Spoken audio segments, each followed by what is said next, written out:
Hello दोस्तों। तो आज एक नया डिफरेंस आपके लिए। ये जो डिफरेंस है ये हमारा है AS14 यानी अकाउंटिंग स्टैंडर्ड 14 और दूसरा है इंडियन AS 103 के बीच में। ठीक है ना, बीकॉम वाले बच्चों के लिए खासकर ये डिफरेंस है। ठीक है ना, जो कि हमारा है AS14 यानी अकाउंटिंग फॉर अमेलगमेशन और दूसरा हमारा क्या हो गया इंडियन AS 103 जो कि बिजनेस कॉम्बिनेशन की बात करता है। मैंने 6 डिफरेंस आपके सामने लिखे हैं। ये 6 के 6 अच्छे से हम यहीं पे रट्टा लगा लेंगे ताकि जो दिक्कत है जो बच्चों को याद नहीं रहता इसके बारे में, ठीक है, ये खत्म हो जाएगा और यहीं पे सब कुछ याद हो जाएगा। आप फटाफट नोट्स भी बना लेना, ठीक है। डिफरेंस की फॉर्म में याद करा रहा हूँ, जल्दी याद हो जाएगा ताकि नोट्स भी अगर इसके ऊपर कोई शॉर्ट नोट भी पूछता है तो आप वो भी लिख करके पेपर में आ सकते हो। तो स्टार्ट करते हैं। देखो, सबसे पहली बात करते हैं मेथड की। किसकी बात कर रहे हैं? मेथड की बात कर रहे हैं। तो उसने बोला अकाउंटिंग स्टैंडर्ड 14 जो होता है तो under AS14 there are 2 methods of accounting, यानी यहाँ पे अकाउंटिंग के 2 मेथड्स आपको है मिलते हैं। ठीक है, कौन कौन से? पूलिंग ऑफ इंटरेस्ट मेथड, ठीक है ना, पूलिंग ऑफ इंटरेस्ट मेथड और दूसरा है आपका परचेज मेथड। तो इसके अंदर पहले वाले में AS14 में आपको 2 मेथड मिलते हैं अकाउंटिंग के, यानी अकाउंटिंग करने के 2 मेथड हैं। Number 1 pooling of interest method और दूसरा आपका है परचेज मेथड, यानी मर्जर और परचेज। आपको ये 2 टाइप आपको देखने को मिलेंगे। बट इंडियन AS 103 में अगर हम बात करें तो ये प्रेस्क्राइब्स ओनली एक्विजिशन मेथड। तो यहाँ पे सिर्फ एक्विजिशन यानी एक्वायर करना, खरीदना, सिर्फ यही एक मेथड यहाँ पे प्रेस्क्राइब किया हुआ है। Which is an extension of, जो कि एक विस्तृत रूप है यानी बड़ा रूप है किसका? परचेज मेथड का। एक बड़ा रूप है। एक्सटेंशन ऑफ परचेज मेथड मतलब जो परचेज मेथड आप यहां पढ़ते हो इसका थोड़ा एक बड़ा रूप है ये। ठीक है ना, तो पहला समझ में आ गया। पॉइंट नंबर 2 रिजर्व एक्विजिशन की बात करें तो ये it does not deal with the concept of reserve acquisition. ये रिजर्व एक्विजिशन के कॉन्सेप्ट से डील नहीं करता है, जबकि ये डील करता है, deals with the concept of reserve acquisition. तो आप भी अंडरलाइन कर लो, समझ में आ जाएगा। तो 2 पॉइंट देखो यहीं पे समझा रहा हूं, बिल्कुल अटपटा है मुझे पता आपके लिए, बट आपको बहुत जल्द समझ में आ जाएगा।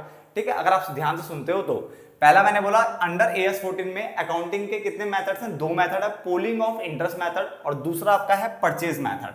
समझ में आ गया। यहां पे सिर्फ एक ही मेथड है जिसका नाम है एक्विजिशन मेथड, जो कि एक तरह से परचेज मेथड का ही एक बड़ा रूप है। तो extension of purchase method. Clear? Reserve acquisition की अगर हम बात करते हैं तो ये रिजर्व एक्विजिशन के कॉन्सेप्ट से डील नहीं करता है, ये डील करता है। तो 2 पॉइंट समझ में आ गए। अब रहेगा हमारे पास सिर्फ 4 पॉइंट। क्लियर हो गया। पॉइंट नंबर 3 पे आते हैं। पॉइंट नंबर 3 क्या था? स्कोप, यानी अगर हम दायरे की बात करें, स्कोप की बात करें तो it deals only with, only लगा देना, ओनली विद, ये मर्जर की बात कर रहा है, ठीक है ना, और अमेलगमेशन की बात कर रहा है। यहाँ पे अमेलगमेशन और मर्जर यही 2 कॉन्सेप्ट पढ़ाए जाते हैं। इसका मतलब इसका जो स्कोप है वो नैरो इन स्कोप है। नैरो मतलब छोटा, इसके कंपैरिजन में छोटा स्कोप है इसका। ठीक है, तो इसमें मर्जर और अमेलगमेशन ये 2 कॉन्सेप्ट आपको पढ़ाए जाते हैं, इसलिए इसका स्कोप नैरो है इसके कंपैरिजन में। ठीक है ना, जबकि यहां पर अगर हम बात करें ये बिजनेस कॉम्बिनेशंस की बात करता है जिसमें सब कुछ आ जाता है। बिजनेस कॉम्बिनेशंस की बात करता है। इट डिफाइंस बिजनेस कॉम्बिनेशन जिसका जो स्कोप है वो क्या है? वाइडर है। वाइडर मतलब होता है बड़ा, तो उसका स्कोप बड़ा है, इसका स्कोप छोटा है।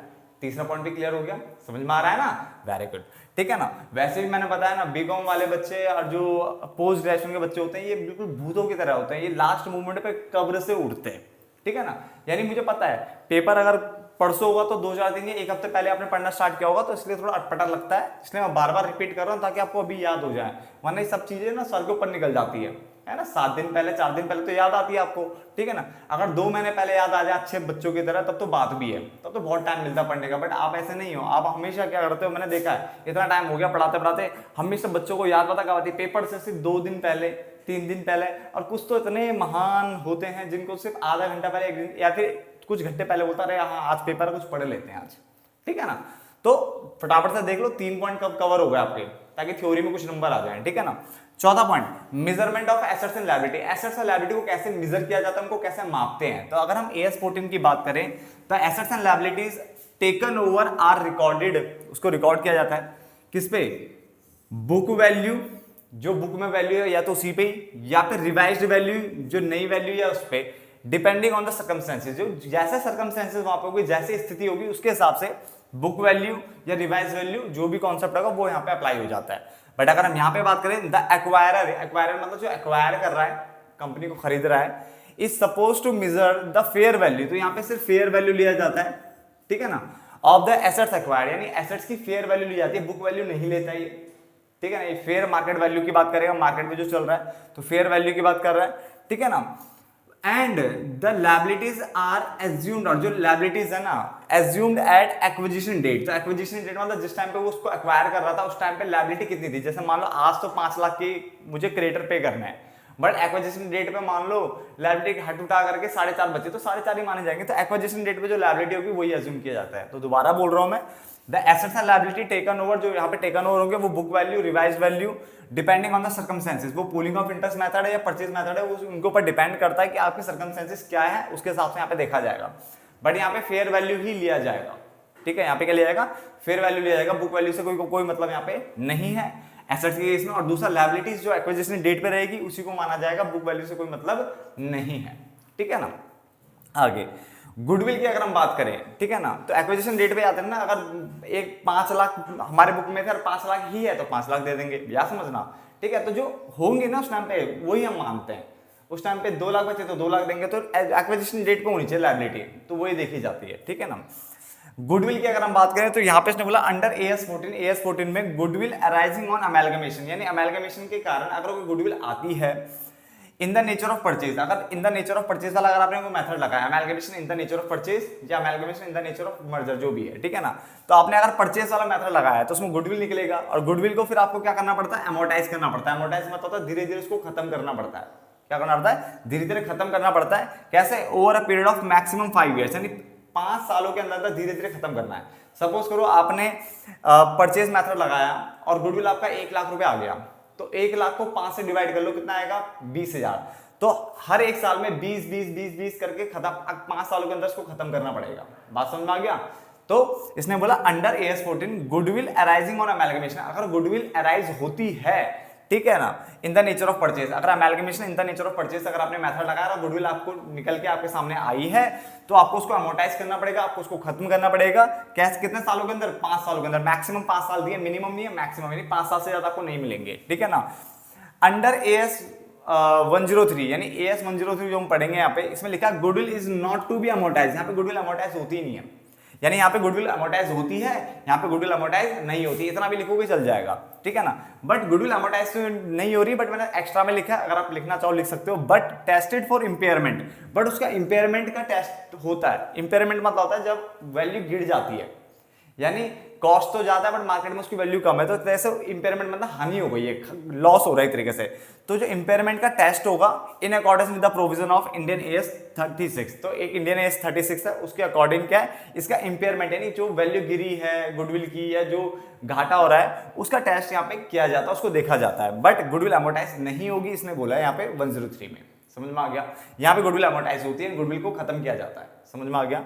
आगे एक्विजिशन रिलेटेड कॉस्ट, यानी जब हम कंपनी को एक्वायर कर रहे होते हैं, कंपनी को खरीद रहे होते हैं, तो उस टाइम पे कुछ कॉस्ट आती है, तो इस कॉस्ट के बारे में यहाँ पे there is no specific guidance on the acquisition related cost, तो एक्विजिशन रिलेटेड कॉस्ट से रिलेटेड कोई भी यहाँ पे गाइडेंस नहीं है, तो यहाँ पे इसने बोला there is no specific guidance on acquisition related cost, यहाँ पे ऐसी कोई गाइडलाइंस नहीं है, ना कोई गाइडेंस नहीं है यहाँ पे, बट यहाँ बात करें तो Indian AS 103 requires acquisition related cost, तो यहाँ पे है, यहाँ पे एक्विजिशन रिलेटेड कॉस्ट की बात होती है, जिसने लिखा है इज टू बी चार्ज, जिसको आपको चार्ज करना पड़ेगा, दिखाना पड़ेगा, कहाँ दिखाना पड़ेगा, statement of profit and loss account, यानी आपको इसने बोला इंडियन AS 103 कह रहा है एक्विजिशन रिलेटेड कॉस्ट का ट्रीटमेंट कहाँ होगा, आपको दिखाना पड़ेगा statement of profit and loss account, यानी प्रॉफिट एंड लॉस अकाउंट में आपको दिखाना पड़ेगा, और अगर कॉस्ट टू इशू डेट और इक्विटी, अगर आप डिबेंचर या इक्विटी सिक्योरिटी जो होती है, इक्विटी सिक्योरिटी या डिबेंचर को अगर आप इशू करते हो और उससे रिलेटेड अगर कोई कॉस्ट वॉस्ट है तो उसको भी रिकॉग्नाइज करना है, बट उसको कहाँ रिकॉग्नाइज करना, उसको इन अकॉर्डेंस विद, किसके अकॉर्डिंग आपको रिकॉग्नाइज करना, दिखाना है, इंडियन AS 32 और 109 के अकॉर्डिंग उसको दिखाना है। तो देखो एक बार फटाफट से करके इसको बंद करते हैं। देखो सबसे पहले मेथड बोला, तो यहाँ पे 2 मेथड बताए गए, पूलिंग ऑफ इंटरेस्ट मेथड और परचेज मेथड। यहाँ पे सिर्फ एक ही मेथड है, एक्विजिशन मेथड है, और इसको क्या बोलते हैं, एक्सटेंशन ऑफ परचेज मेथड बोलते हैं, एक्सटेंशन ऑफ परचेज मेथड, समझ में आ गया। यहाँ पे रिजर्व एक्विजिशन की बात करें तो ऐसा कोई कॉन्सेप्ट से डील नहीं करता, ये डील करता है। स्कोप की बात करें तो ये मर्जर अमेलगमेशन की बात करता है, इसलिए सिर्फ ये जो है नैरो इन स्कोप है, ये हमारा वाइडर इन स्कोप है, ये बिजनेस कॉम्बिनेशन की बात करता है, वाइडर इन स्कोप है, ठीक है ना। उसका मेजरमेंट ऑफ एसेट्स लायबिलिटी, यहाँ पे एसेट्स को बुक वैल्यू और रिवाइज वैल्यू सर्कमस्टेंसेस के ऊपर बेस्ड होगा, कैसे भी दिखा सकते हैं, कैसे भी ट्रीटमेंट हो सकता है यहाँ पे, बट यहाँ पे सिर्फ फेयर वैल्यू यानी जो उस टाइम पे चल रही होगी वैल्यू उस पर दिखाएंगे उसको, ठीक है ना। ऐसा मान के चल लो अभी तो फेयर वैल्यू को उस टाइम पे मार्केट वैल्यू मान के चलो अपने दिमाग के हिसाब से, ठीक है ना। वैसे फेयर वैल्यू मार्केट वैल्यू थोड़ा थोड़ा अंतर हो सकता है, ठीक है, थोड़ा थोड़ा अंतर हो सकता है। तो अभी हम बोलेंगे फेयर वैल्यू में तो उस टाइम पे जो वैल्यू चल रही है उस पर हमें एसेट्स को दिखाना है, बुक वैल्यू पे नहीं दिखाना। और लायबिलिटी भी उस टाइम पे जो लायबिलिटी होगी उस टाइम पे एक्विजिशन डेट पे जो लायबिलिटी होगी उस पे हमें उसको दिखाना है। उसके बाद अगर हम गुडविल की बात करें तो गुडविल को अमोर्टाइज किया जाता है, वो भी 5 सालों के अंदर अमोर्टाइज करना पड़ेगा।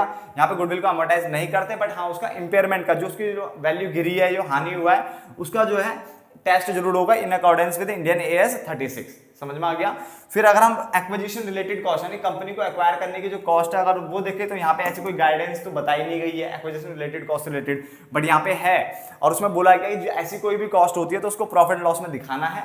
कहाँ दिखाना है? प्रॉफिट लॉस अकाउंट में दिखाना है। और अगर कोई कॉस्ट डेट और इक्विटी सिक्योरिटी से रिलेटेड यानी डिवेंचर या इक्विटी शेयर से रिलेटेड कोई कॉस्ट है उनको इशू करने की, तो उनको रिकॉग्नाइज करना, उनको भी बताना है आपको, बट किसके अकॉर्डिंग बताना है? इंडियन AS 32 और 109 के अकॉर्डिंग बताना है। तो मेरे हिसाब से तो आपको समझ में आ जाना चाहिए सारा, ठीक है ना। चलो होप सो आपको समझ में आ गया होगा। धन्यवाद दोस्तों।